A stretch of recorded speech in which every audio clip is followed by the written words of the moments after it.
Usap-usapan ngayon sa showbiz ang napipintong pelikula nina Coco Martin at Julia Montes na umano'y planong ipalabas kasabay ng Father's Day ngayong taon.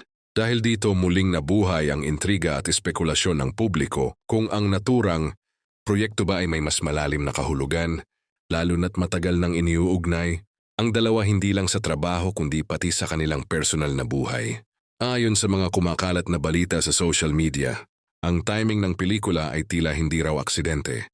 Para sa ilang netizen, maaring simboliko ang petsa kung sakaling ang pelikula ay tumalakay sa tema ng pamilya, pagiging ama, o mas personal na kwento na malapit sa tunay na buhay ni Coco at Julia. Gayunman wala pang opisyal na pahayag mula sa kampo ng dalawa hinggil sa eksaktong detalye ng proyekto. Kasabay ng balitang ito ay muling umingay ang matagal ng tsismis na sina Coco at Julia ay may 3 anak umano. Sa kabila ng paulit-ulit na espekulasyon, nananatiling tikom ang bibig ng dalawa pagdating sa isyong ito.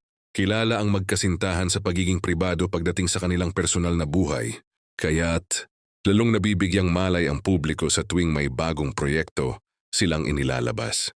May mga tagahanga ang naniniwalang posibleng gamitin ang pelikula bilang paraan ng soft reveal o hindi, direktang pag-amin.